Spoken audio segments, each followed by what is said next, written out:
Yung kawayan guys. Bumaha guys. Ayan yung kawayan. Humarang na dito. Ayan guys oh. Lapitan natin. Nabungkal siya.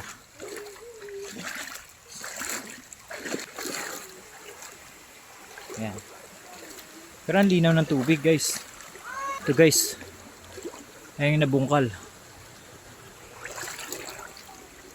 Ayan. So ang tendency nito, dito na tatama yung tubig. Baka mabungkal to guys. Ayan. Pasukin natin. Ayan o. Kita nyo ba? Oops! Malambot ang lupa. Ayan. Bungkal talaga siya o. Ayan.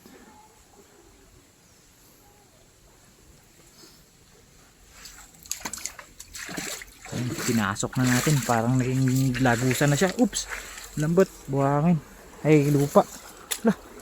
Yun o. Lubog talaga. Lupa kasi yan guys. Yan. Humarang na siya. Grabe yung bungkal niya oh. Yun yung daan sa amin. Ganda dito guys oh. Fresh. Ito ang buhay probinsya. Simple lang. Pero mainit talaga.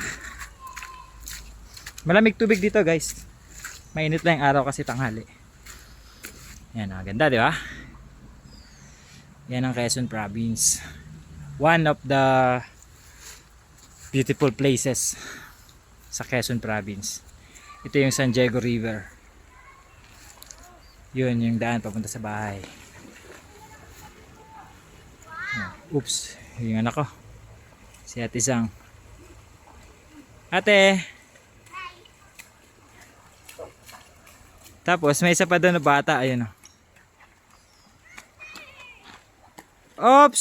Dahan-dahan lang be. Kamadapa ka. Dito tayo swimming, Saki. Here.